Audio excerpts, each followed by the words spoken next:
సోదరులారా, అల్లాహ్ సుబ్హానహు వ తఆలా అనేక సందర్భాల్లో ఖురాన్లో తెలియజేస్తున్నాడు, వ అఖీముస్సలా వ ఆతు జకా, మీరు నమాజు స్థాపించండి, జకాతు చెల్లించండి అని అనేక సందర్భాలు తెలియజేశాడు. ఇస్లామీయ మూల స్తంభాలలో 5 విషయాల్లో ఒకటి జకాత్ని తప్పనిసరిగా చెల్లించాలి. ఎవరైతే జకాత్ స్తోమత ఉండి కూడా చెల్లించలేదో, తిరస్కరించారో, వారు ఇస్లాం ధర్మం నుండి బహిష్కరించబడతారు. ఈ జకాత్కు సంబంధించి అల్లాహ్ సుబ్హానహు వ తఆలా ఖురాన్ గ్రంథంలోని సూరా ఆలే ఇమ్రాన్ 3 ఆయత 180లో పిసినారితనంతో వారు కూడబెట్టుకున్న వస్తువే రేపు ప్రళయ దినాన వారి మెడకు అది గుదిబండగా మారుతుంది అని అల్లాహ్ సుబ్హానహు వ తఆలా తెలియజేశాడు. కాబట్టి అల్లాహ్ ప్రసాదించినటువంటి ధనములో నిసాబ్కు చేరుకున్నట్లయితే తప్పనిసరిగా వారు జకాత్ చెల్లించాలి. అయితే జకాత్ చెల్లించే విషయంలో చాలామంది తమ అజ్ఞానం కారణంగా నిసాబ్కి చేరుకున్న తర్వాత కూడా మేము ఆ స్తోమత మాకు లేదండి అని చెప్పి జకాత్ని వారు చెల్లించకుండా అలాగే ఉండిపోతూ ఉంటారు. ఇప్పుడు జకాత్ ఎవరు చెల్లించాలన్న విషయంపై మనం చర్చించుకుందాం. పిసినారితనంతో వారు కూడబెట్టుకున్న వస్తువే రేపు ప్రళయ దినాన వారి మెడకు గుదిబండగా మారుతుంది అని అల్లాహ్ సుబ్హానహు వ తఆలా తెలియజేశాడు. అయితే సోదరులారా, గతంలో అంటే గత సంవత్సరం జకాత్కి సంబంధించినటువంటి పూర్తి డీటెయిల్గా ఉన్నటువంటి వీడియోలు నేను కొన్ని చేశాను. ఇప్పుడు అలాంటి వీడియోలు కాకుండా ఏవైతే మాకు క్వశ్చన్స్ వస్తున్నాయో ఆ క్వశ్చన్స్ని నేను తీసుకొని మీ ముందు వివరించే ప్రయత్నం చేస్తాను. అయితే ఒక వ్యక్తి జకాత్ యొక్క నిసాబ్కి ఎప్పుడు చేరుకుంటాడు అంటే 85 గ్రాముల బంగారం లేదా 595 గ్రాముల వెండి ఉన్నట్లయితే ఆ వ్యక్తిపై జకాత్ అనేది తప్పనిసరి అవుతుంది. ఒకవేళ 1,00,000 రూపాయల క్యాష్ మీ వద్ద ఉండి అది గనక సంవత్సరం వరకు మీ వద్ద ఉన్నట్లయితే దానిలో నుండి 2.5% తప్పనిసరిగా అతడు జకాత్ చెల్లించాలి. అయితే కొంతమంది ప్రశ్నించే విషయం ఏంటంటే క్యాష్ లేదా ప్లాట్ పై జకాత్ ఇవ్వాలా లేదా? చూడండి, ఒక వ్యక్తి వద్ద 85 గ్రాముల బంగారం లేదు, 595 గ్రాముల వెండి కూడా లేదు, కానీ అతని వద్ద ఒక ప్లాట్ ఉంది, దాని యొక్క విలువ 1,00,000 రూపాయలు. అతడు జకాత్ ఇవ్వాలా లేదా? ప్రస్తుతం 1 kg సిల్వర్ యొక్క ధర 80,300 రూపాయలు. అదే 595 గ్రాముల సిల్వర్ని తీసుకున్నట్లయితే 43,000 లేదా 44,000 రూపాయలు. అంటే ప్రవక్త ముహమ్మద్ సల్లల్లాహు అలైహి వసల్లం వారి కాలంలో ఎవరి వద్దనైతే 85 గ్రాముల బంగారం ఉందో 595 గ్రాముల వెండి ఉన్నా వారు జకాత్ చెల్లించేవారు. ఇప్పుడు జకాత్ యొక్క ఎలిజిబిలిటీ ఎవరికి ఉంది? జకాత్ యొక్క నిసాబ్కి ఎవరు చేరుకుంటారంటే ఎవరి వద్దనైతే 595 గ్రాముల వెండి ఉంటుందో. అంటే ఈరోజు 595 గ్రాముల వెండి యొక్క మార్కెట్ రేట్ ఎంతండి? 43,000 లేదా 44,000 రూపాయలు. అంటే మీ దగ్గర బంగారం లేదు, కానీ 595 గ్రాముల వెండి ఉంది, దాని యొక్క విలువ ఎంత? 43,000 లేదా 44,000. అంటే మీరు జకాత్ యొక్క నిసాబ్కు చేరుకుంటారు ఒకవేళ సంవత్సరం పాటు అది మీ వద్ద ఉన్నట్లయితే.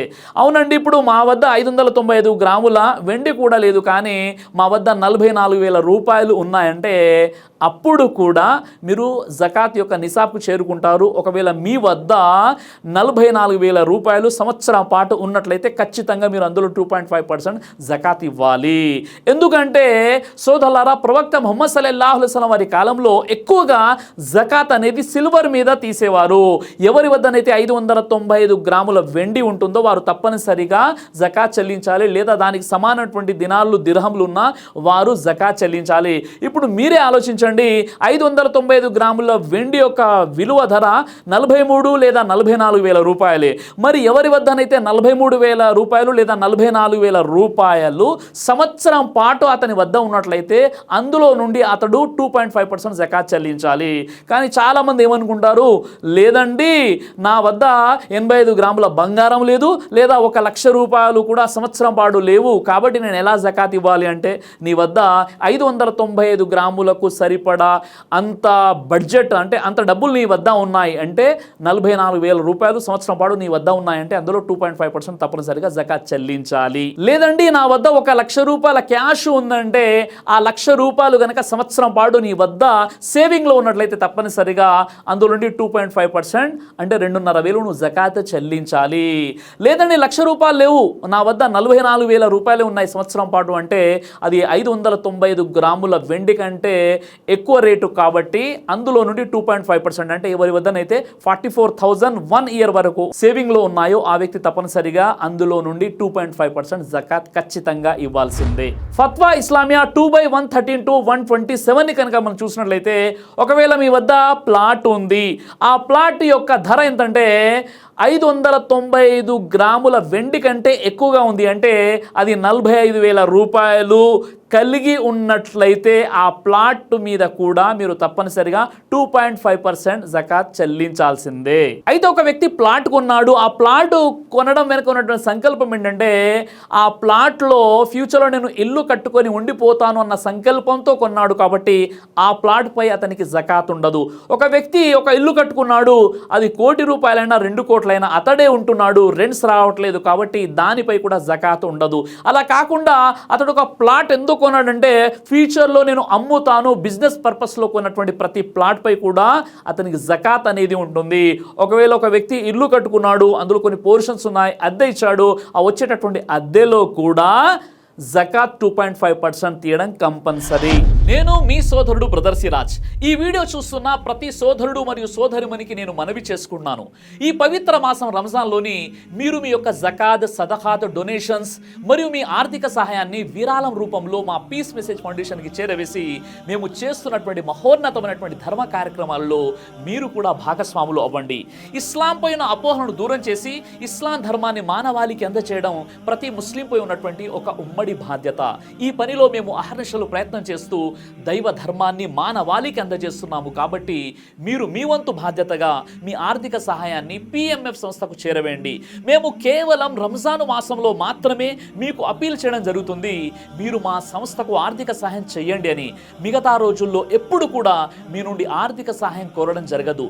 చాలా మంది ఏమనుకుంటారంటే, బ్రదర్ సిరాజ్ గారికి మా ఆర్థిక సహాయం యొక్క అవసరం ఏముంటుంది, వాడిది చాలా పెద్ద సంస్థ అని.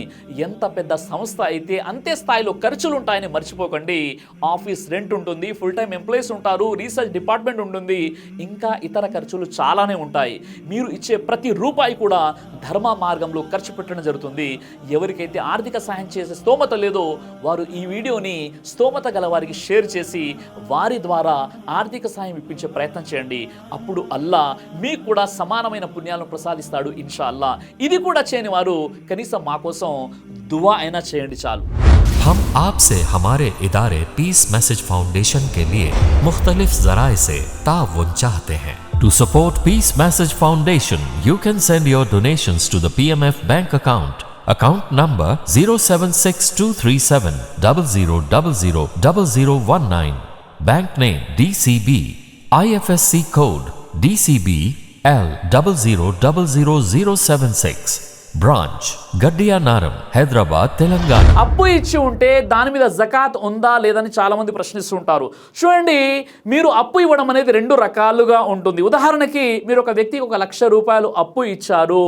ఆ తీసుకున్నటువంటి వ్యక్తి ఎంత నమ్మకస్తుడంటే ఎప్పుడు అప్పు అడిగినా తిరిగి అతడు ఇచ్చేస్తాడు. అంటే అతడు మీకు ద్రోహం చెయ్యడు, అతడు తప్పనిసరిగా మీ అప్పుని చెల్లించేటటువంటి వ్యక్తి. కాబట్టి మీరు ఇచ్చినటువంటి డబ్బులు అవి సేవింగ్స్లో ఉన్నాయి, ఒక రకంగా చెప్పాలంటే అది బ్యాంకులో ఉన్నట్లుగా. కాబట్టి ఆ అప్పు మీద కూడా మీకు జకాత్ ఉంటుంది, ఏ అప్పు అయితే మీరు ఆ వ్యక్తికి ఇచ్చారో. ఎందుకంటే మీరు ఇచ్చినటువంటి అప్పు అనేది సేవింగ్స్ లాంటిది, మీరు ఎప్పుడు కావాలంటే అప్పుడు తీసుకోవచ్చు. కాబట్టి ఆ అప్పు మీద కూడా మీరు 2.5% జకాత్ చెల్లించాలి. ఒకవేళ సంవత్సరం అయితే సంవత్సరం వరకు చెల్లించాలి, 2 సంవత్సరాలు అయితే 2 సంవత్సరాలు, ఈ విధంగా ప్రతి సంవత్సరం కూడా ఆ డబ్బులు చెల్లించాలి. ఎందుకంటే మీరు అడిగినప్పుడు ఆ వ్యక్తి ఇస్తాడు, కాబట్టి అవి సేవింగ్స్లో ఉన్నాయని అర్థం. ఇది మొదటి రకం.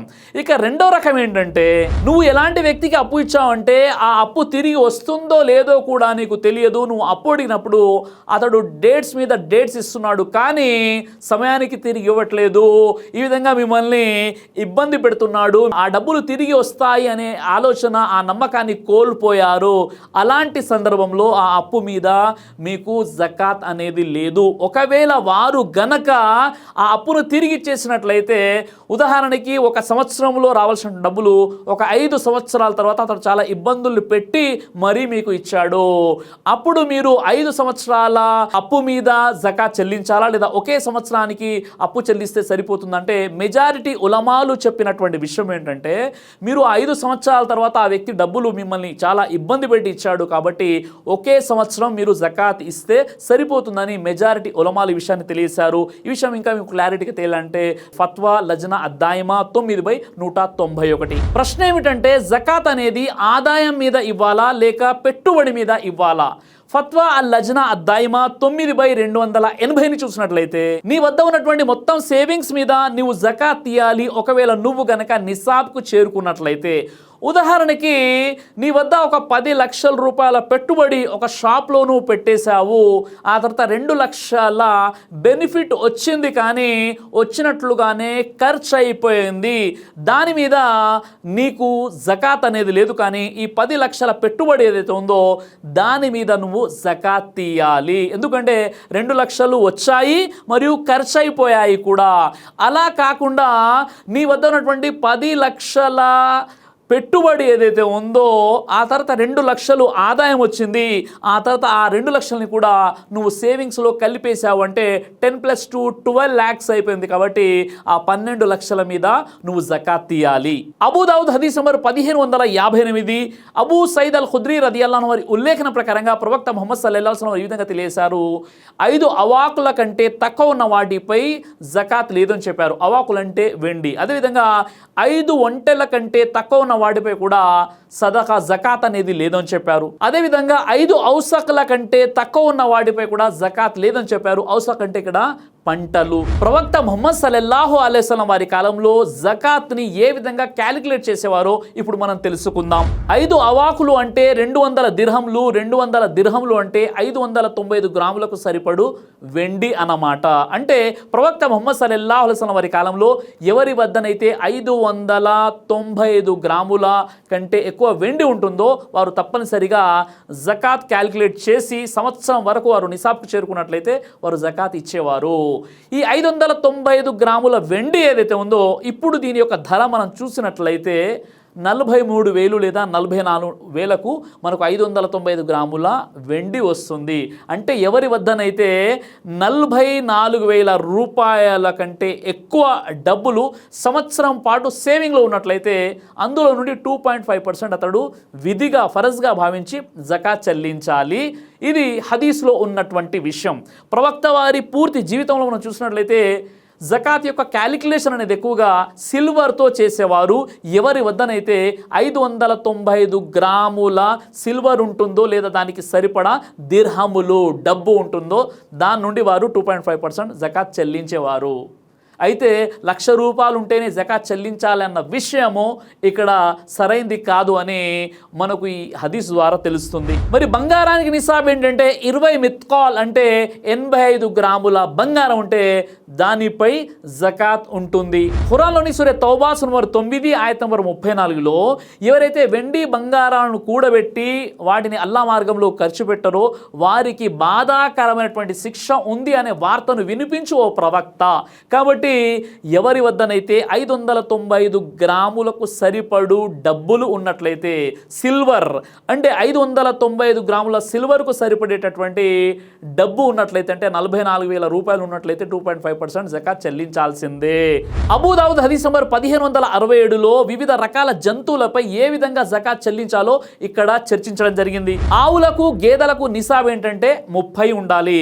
ప్రతి 30 పశువులకి 1 సంవత్సరం నిండినటువంటి ఒక దూడని ఇవ్వాల్సి ఉంటుంది. అదేవిధంగా ప్రతి 40 పశువులకి 2 సంవత్సరాలు నిండినటువంటి ఒక దూడని జకాత్గా చెల్లించాలి. మేకలు మరియు గొర్రెలకు నిసాబు 40 అంటే 40 నుండి 120 వరకు ఉన్నట్లయితే ఒక గొర్రెను జకాత్ ఇవ్వాలి. 120 నుండి 200 గొర్రెలు ఉన్నట్లయితే 2 గొర్రెల్ని జకాత్గా ఇవ్వాలి. 200 నుండి 300 గొర్రెలకు 3 గొర్రెల్ని జకాత్ ఇవ్వాలి. ఆ తర్వాత ప్రతి 100 గొర్రెలకు గాను 1 గొర్రెను జకాత్గా ఇవ్వాల్సి ఉంటుంది. వ్యవసాయ భూమి యొక్క విలువపై జకాత్ లేదు, కానీ ఆ భూమిపై పండేటటువంటి పంటపై జకాత్ ఉంది.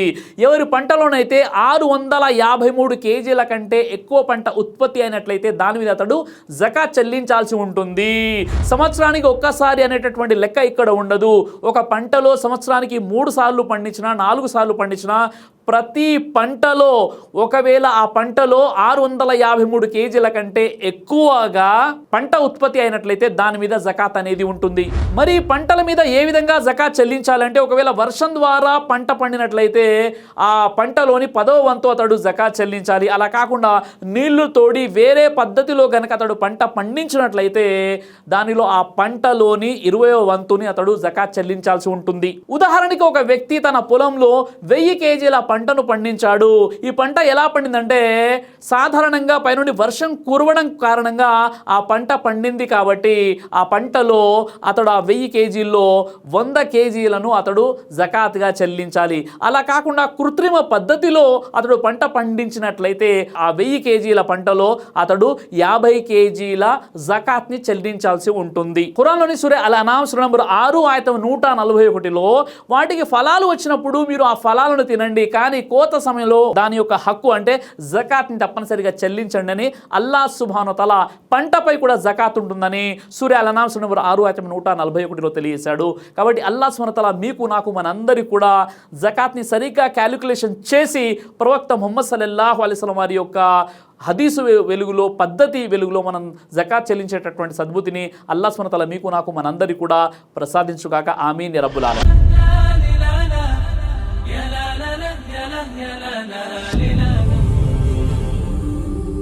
బ్రదర్ సిరాజ్ అని యూట్యూబ్ ఛానల్ని మీరు సబ్స్క్రైబ్ చేసినట్లయితే ఇన్షాల్లా దేవచిత్తం అయితే మీకు వీడియోస్ వస్తుంటాయి. అదేవిధంగా బ్రదర్ సిరాజ్ అనేటటువంటి ఫేస్బుక్ని కూడా లైక్ చేయడం వల్ల మీకు వీడియోస్ వస్తుంటాయి.